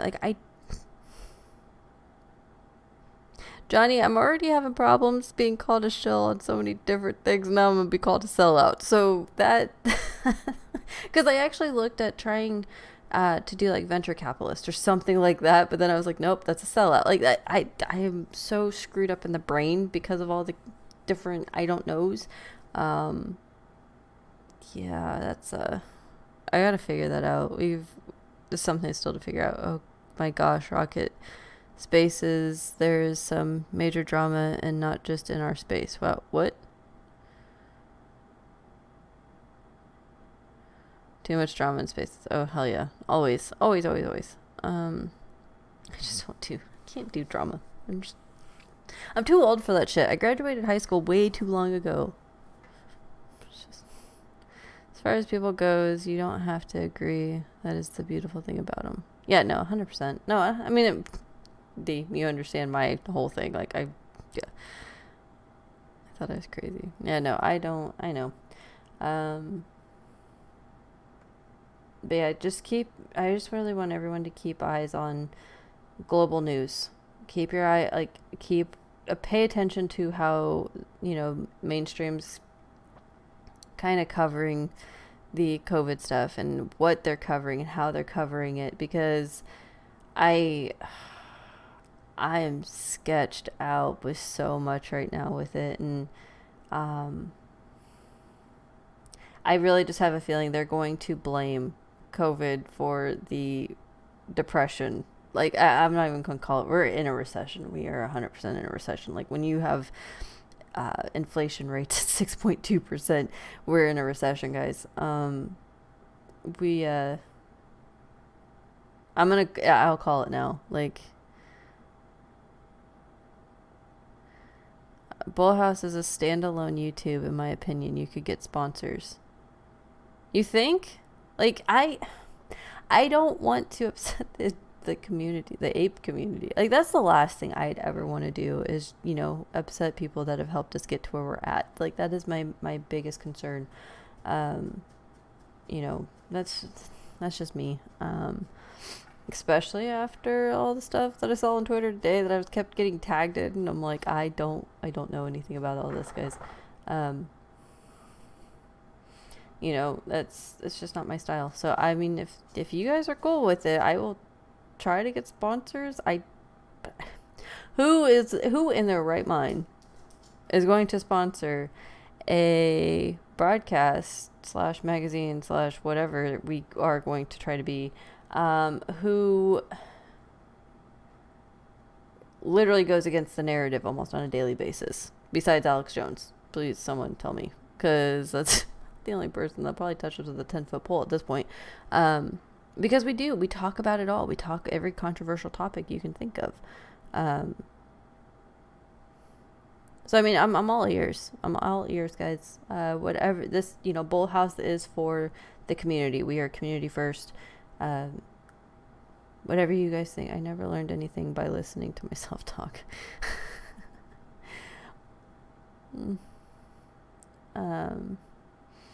But yeah, if you guys let me know what you guys think should happen with BullHouse, and I'm all ears. You can ask Callister, and Curtis, and if Citadel was still in here, KMO's in here. We are all ears, guys. Reach out to us at any time and say, hey, I think this would be a good fit, or hey, I think you guys could do this differently, or what have yous, really. I'm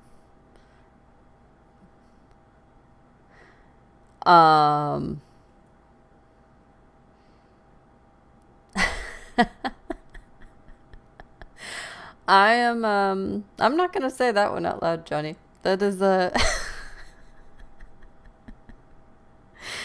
I know that's a thing. I guess maybe one of the guys could do that part of the podcast. I'll leave that up to Hallister and Curtis and KMO and Citadel Air to plug that one. Maybe they can do a review for it.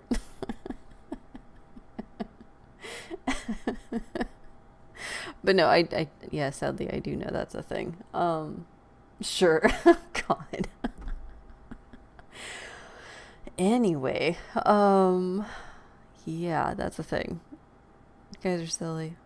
But that's why I love our community. Our community is probably just the most badass people ever. So, on that note, tomorrow is Wednesday. Kurt, they sponsor Met Coors. Oh.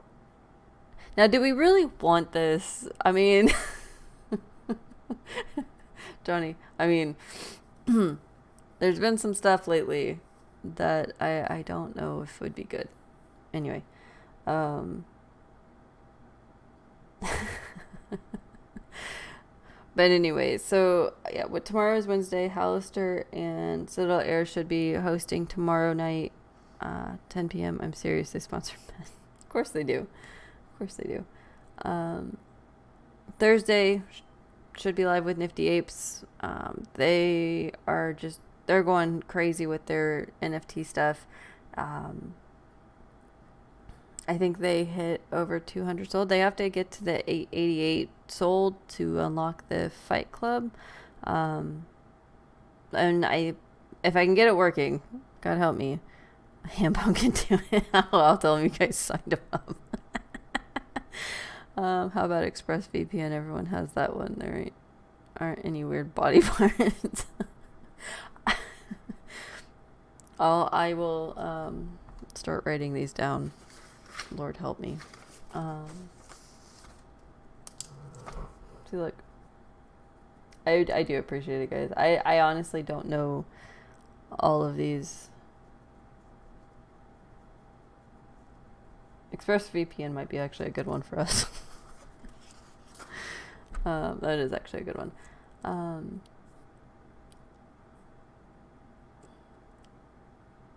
Anyway, so as long as I can get the game working on Thursday, we should be airing Nifty Ape Nation Fight Club during that time frame, maybe either before or after. I might be a day or two late on the magazine because I'm struggling here, but hopefully tomorrow we should have it by tomorrow night. If I can get enough articles written. Worst case scenario, you guys get a month-long me writing in the magazine, like an article every day for the magazine. It might be a thing because there's just so much going on. There's literally so much going on that I'm like, if you looked at my Word documents, guys, I have, 3 paragraphs here on this thing, and then my ADD brain goes, oh, you need to write about this, and then this one. So I have like 4 documents going right now with information. So someone may need to give me some like Adderall or something to laser focus in on what I'm supposed to be doing. But let's see. And if anybody has recipes, please toss them my way so I can put them in there. Curtis has given me one of his, so that's awesome. Other than that, Hallister, Curtis, KMO, does anyone want to come up and say anything before we get off of here?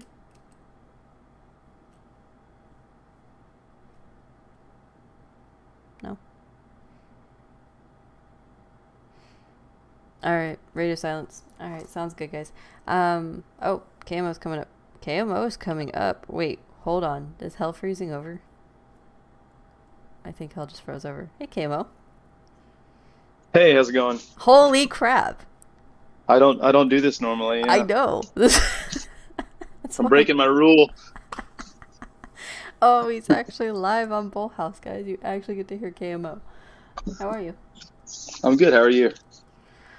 Feeling like I should probably have some coffee, which I don't do.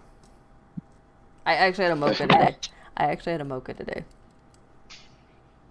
That sounds good. It was very good. Went to Starbucks, had a mocha. I'm trying this coffee thing, guys. Worst possible time when there's a coffee thing going on, but I can't imagine there being so much going on. I love that people always find more holes for you to go down. Oh, 100% D. I have a freaking golf course at this point. They just kind of give me a golf course and say, here's this, here's this, here's this. But Kamo, what do you got for me? Oh, no, I was just going to say, I know that you guys have been working pretty hard on all this. And, I've been really busy up until lately. Actually, still busy, but not as busy as I was. But I know, just like just kind of giving you and Citadel and Hollister and Kurt and everybody else that's been involved, just kind of just props for the work that you guys have been putting in. I kind of feel like I've been slacking, but I know it's been kind of a long road. So You sit in Discord and help with like teach people TA and unusual whale. Dude, no, you're not slacking. Like, I don't know. I feel like I'm more of a professional lurker. I'm a pretty good lurker. oh, guys, don't let Camo talk bad about himself. He does quite a bit. He really I don't does. know. I lurk with the best of them. Whatever. Maybe Hambone can But get some survival food companies to sponsor it. So that's actually something yeah, I was thinking, like, once he starts really getting into the whole the fishing thing, like Yeti and things like that. So, yeah, he's good. He is good. Camo is very good and very much appreciated on the staff. Very much so. who paid them to say that? Man, if so, can everyone tell me who's all getting paid? Because apparently everyone's getting paid with this. So. Yeah, I mean, I guess I'm on duty, so I guess I'm actually getting paid. You are But getting paid. for other reasons though. Yeah. But I'm very proud of you for coming up here. Well, yeah, I mean, normally I lurk because a lot of times when I'm listening, I'm normally at work, so it's like I could get a call right now. So I usually don't want to be interruptive and like have to stop what I'm doing in the middle of it. So it's easier just to listen. That's fair. But I'm trying to be a little more active if I can be, and yeah, just trying to make good trades and just learn as much as I can and keep growing. That's all we all are doing, right? Like that's it. That is 100% it. Just do better than yesterday. Yeah. Just kind of block out the negativity of, and being the lurker that I am, I definitely frequent the Twitter spaces from lots of different people that have lots of different perspectives on, some pretty, like volatile stocks, Mm-hmm. i.e. AMC and so on. And I feel like there's more volatility in the community than there is in the actual stocks anymore.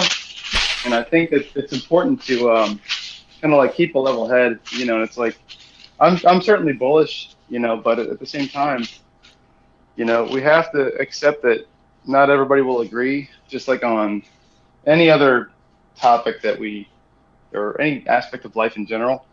And it's not if you're so convicted in your direction, don't be afraid to kind of like open up to somebody who has a different idea, just because they may have found something you didn't know, or maybe even if it doesn't change your mind, and if you're that convicted, you won't, but maybe you'll learn something in the process too that you didn't know to look at, so that post MOAS, when you're investing and trying to continue that growth, that if you decide to do so, that you'll have even more knowledge than you did before, if you decide to stay in the market.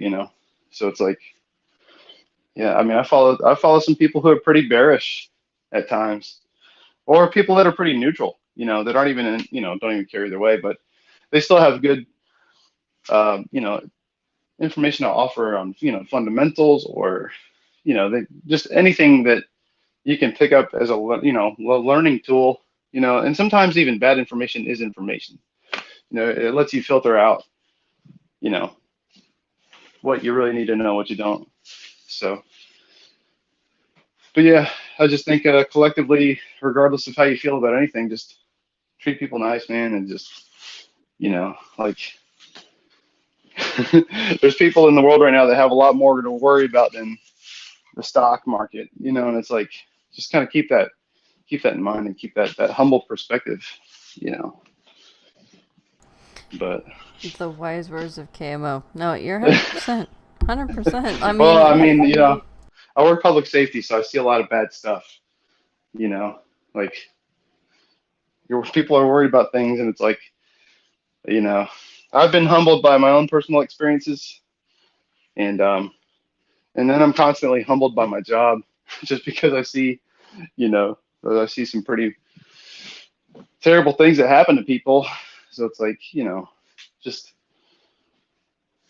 do your best you can to be the best person you are, that you can be, and so on, and it'll all work out. Amen to that. No, the embodiment of exactly what our team is just because I think that's something that everyone should know about. The BullHouse staff. Like almost every one of us has gone through some kind of turmoil or something that's kind of just rattled us to the core, to where we are very humble people. Like, we don't take every day for granted. We wake up, we're like, yes, we're alive, let's go, make the world something better. And I think that's probably the most epic thing about our team, is because it's literally all of us. Like, and I love it. I absolutely love it. Yeah. Well, I think my thing too is I support everybody. Like, I don't care if you're a day trader or an investor or an ape, or like, I just, to me, I care more about the retailer as a whole, more so than just like one group of retailers, so it's like, because I feel like retail is already at a huge disadvantage. So it's like, I refuse to just pick one group and support them, because, the retail, the embodiment of retail is bigger than just, AMC investors or GameStop investors, and it's like, whatever that you can do, whatever you trade, whatever you're into, that gives you the financial freedom to just enjoy the time that you have on this earth and with your friends and your family. Like, that's all I care about, so it's like, whatever gets you to that, that position in life. Like, if it involves AMC and GME, that's awesome. But if it doesn't, that's still awesome. Like, just, again, just kind of being decent. So, but yeah, but the BullHouse, like, this has been something that's been kind of culminating over the course of almost an entire year. And I never thought in a million years we'd be here.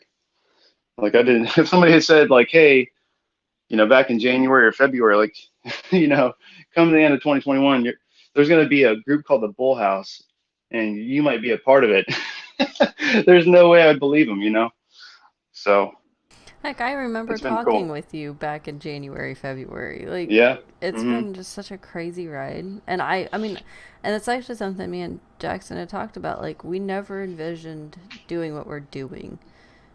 And it's a blessing and a curse, I guess, because it's like, it's a blessing because we do get to actually help. We get to, we have this calling to help and, guide people towards, literacy and helping them to understand, and just calling out the bullshit and the corruption, which is great.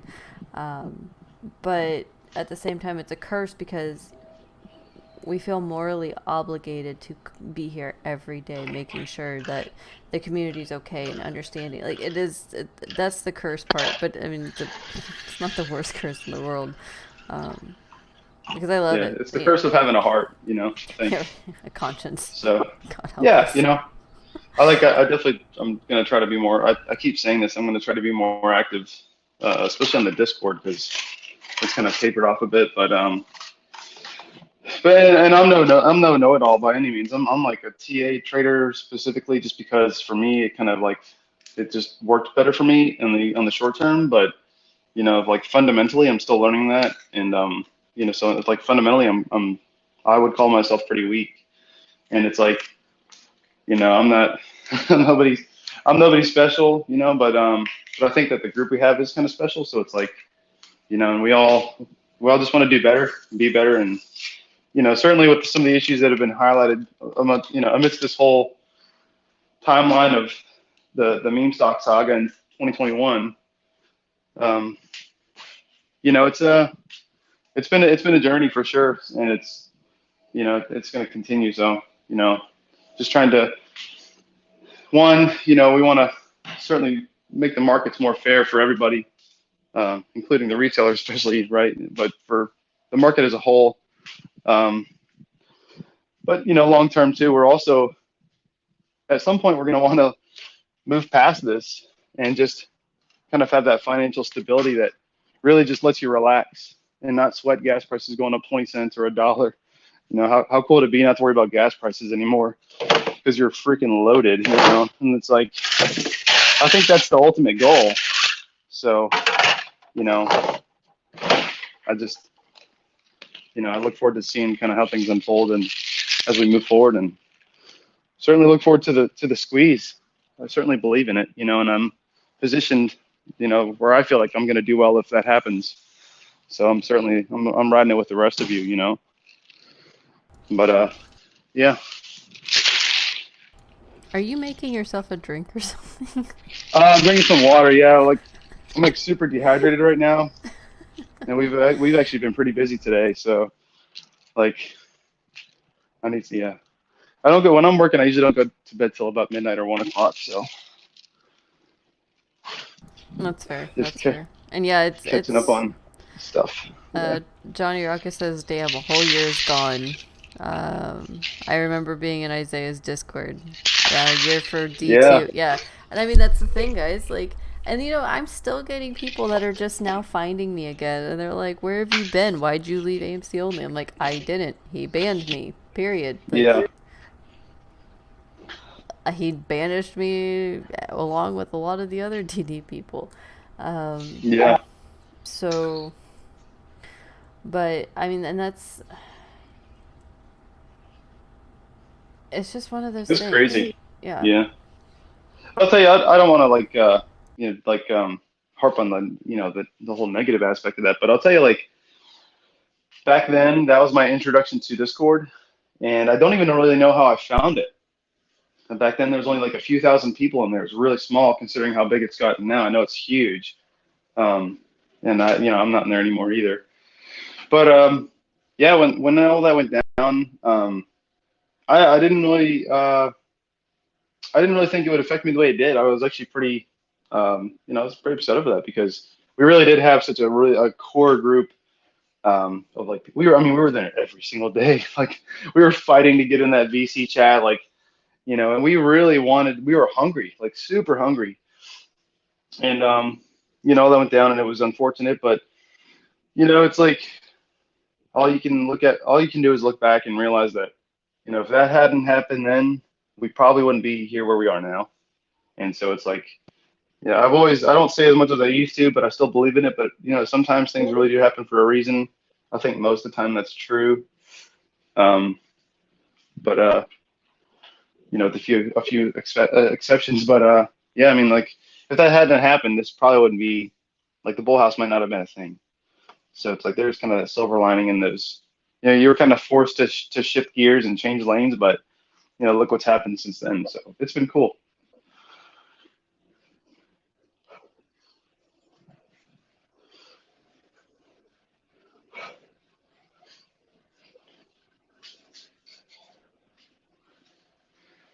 So if anybody who's listening that doesn't know, we used to tell Kenna she had the voice of an angel back in like February, and we were begging her to have like a podcast or something, or almost like Delilah, right? Like people just come spill their guts to her, right? So it's like, and every time we brought it up, you know, you were staunch in your position that, one, you won't know what I look like because my profile picture is from the, what's that movie called? Training Your Dragon, and then How to Train Your Dragon, right? And then you know, you were like super cool about being like involved with sharing information that you found or DB or all that stuff, but it's like you made it pretty clear from like a very like a very staunch like position where you were not going to be in front of, you know, people or kind of put yourself out there. So, and it's like when all this happened and the BullHouse became a thing, I still didn't think that would happen. I just thought it was going to be, you know, just a Discord with, you know, the educational kind of foundation, and it would kind of be the same but better, you know, but just kind of the same where we just kind of had our own little group, and it was kind of just going to be closed, if you will. Just, hey, if you're here, cool, and if not, well, you know, maybe you can join us, you know. So yeah, and now you have like, you know, you're doing like live streaming with your computer and your gaming chair, and you're like doing all kinds of stuff. It's pretty cool. It's been a really interesting shift of like the mentality of kind of being comfortable, you know, doing what you're doing. So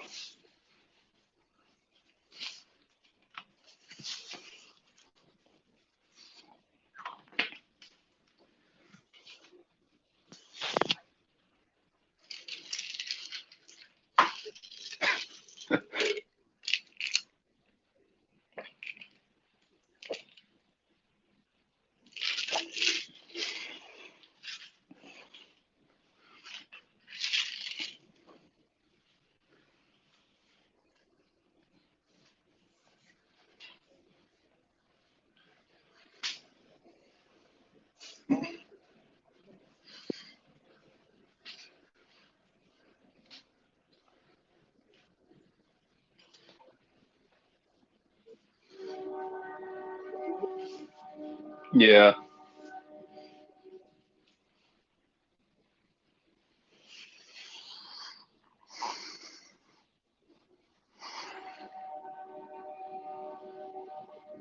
Sorry guys. Sorry guys. I So no, I'll reiterate this. So no, it was one of these things where I had counsel from a lot of friends that said I can either. My mic was muted. That's why I have to repeat all this, Kamo. I could hear you. No, on YouTube. On YouTube. It was Oh, I yeah. got you. Okay. They're like, hey, mic off, mic off. But yeah, I had basically the option of doxing myself or having someone else do it. And so that is literally why it is um, the way it is now. I have my webcam, you guys can see me. Plus I got told that it wasn't personable enough to just have kind of like a radio YouTube channel. I don't know. I've been taking, like I said, I've tried to make BullHouse exactly how the community wanted it to be. And so, if my staff, whoever else is hosting, so if like Citadel decides to turn his webcam on, cool, more power to him. Alistair, if he ever comes from behind his picture, awesome. KMO, you do the same thing, fine. Mine became strong. Thanks, John. But no, so that's, but no, I was very adamant because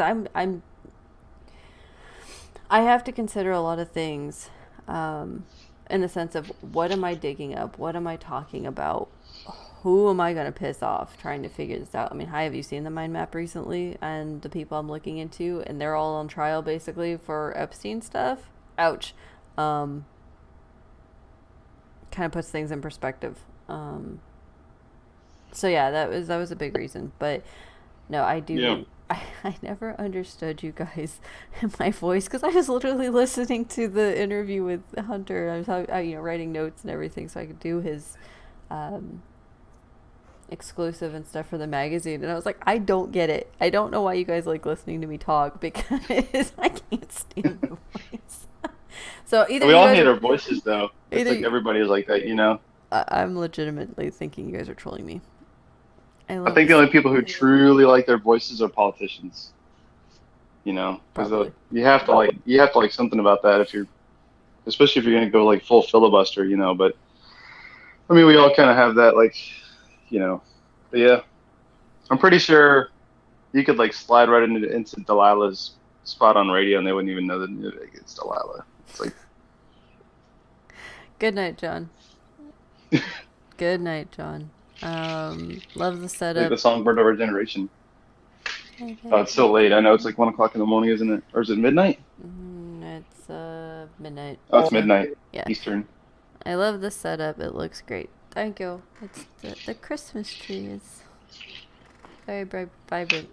I don't know how many people are listening, but like, if anybody here or anybody in general is ever on the Discord and is like, "Hey, it's kind of quiet in here," like, dude, throw my name out there or whatever to get my attention, and if I can come in, I'll totally do it. I'm gonna try to be more active in there. And as far as TA goes, I love TA because, like I said, for me, it comes pretty easy.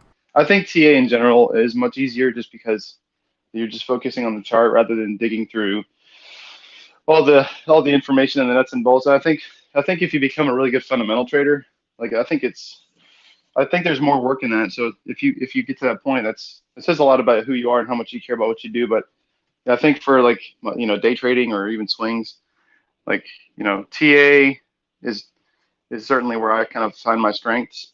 But I could certainly share with people what I'm doing.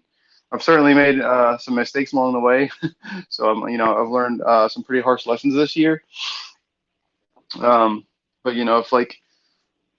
if people are trying to do anything that's gonna enhance their knowledge, or hell, maybe I can learn from them too, because like I said, I'm not the smartest guy out there. But if anybody wants to kind of pick at each other's brains or engage a little bit, definitely let me know. If I'm working, I can't really get on the Discord too much because we stay pretty busy where I work. But ordinarily, if I'm at the house and I'm trading, like I have no issues get on there and I'll share my screen and kind of show you what indicators I like, why I like them, or you can share with me what you like, and maybe you can convince me to change what I'm doing or enhance what I'm doing. So it's all about the growth and the community. And I think if nothing else, like throughout this whole year, for those who really realize like the totality of what's been happening is the community as a whole, regardless of AMC and GME, like they were certainly the catalyst, but the byproduct of that was the community and the education and the hunger for just learning about something that most people had no clue about. And so, just anything that we can do to keep that rolling and stay focused on what's really important and not lose sight of that, and just build each other up. Like I'm all about it. So, and like I said, I used to be a lot more active on there, and then just, how it goes. But yeah, but I do typically day trade the first 3 hours of the day. So if nothing else, certainly be willing to get on there. And I know it's kind of quiet lately, so yeah, I certainly want to see myself and maybe a few others kind of get back on there and kind of get back to like sharing knowledge. Or if you guys have questions about unusual whales, I really do like it. I use it quite a bit. It's helped me a ton. I've thrown some ideas out there from what I found to others, and it's helped them at times if they, feel like the information is useful to them for a position, or at least considering a position, or but yeah, whatever I can do to give back what people have given to me, I'm all about it. So I appreciate it, KMO. I really do. But I think we will wrap it up. My phone is like about to hit 10%. And Johnny, you're not well, that's dumb. dangerous. It's probably really hot too. No, actually, my phone stays very cool. I have the iPhone 12, so it actually stays very cool in Okay. these spaces. Yeah, I don't know. My phone does not do well with these spaces. My phone gets red hot every time. It's weird. That's terrible. Yeah, no, I mean, I even started this space. I think I had like 20%, and we're going 2 hours now. So, yeah, it's not doing too bad. But yeah, Johnny, you're not dumb. You're not dumb at all. And D says Discord's like a huge empty room and everyone's in the bathroom. Probably. They probably are in the bathroom. Yeah. right next to Elon Musk. But no, I do appreciate everyone coming out. And Friday, remember, we do have game night. We are going to go back to Tower Unite, hanging out with Skin and Hambone, and Curtis actually got Tower Unite. So we're going to go do like racing and whatnots and just kind of hang out and have a good time Friday night. Let's see. D says I may hit you up because Unusual Wills looks cool, but it's a lot of info. Yeah, it is. Yeah, I know we're trying to leave here, but like, yeah, for Unusual Whales, when I first got it, I actually didn't touch it for a month and a half because it was so much. I'm like, what do I do with this? Like, it's like showing somebody who was born like in 2000, like showing them like encyclopedias or something and telling them, hey, go find me something in this. They'll look at you like, what is this in front of me, right? And it's like that's what I felt like. It was so much, and it's like you don't have to use it all, but if you find what works for you and you learn the filters, it makes things so much easier. So yeah, I could totally do like a Discord live, or the VC, or if you're on Discord and you just go one-on-one, and we'll do just however that works out for anybody who wants to learn. I don't care.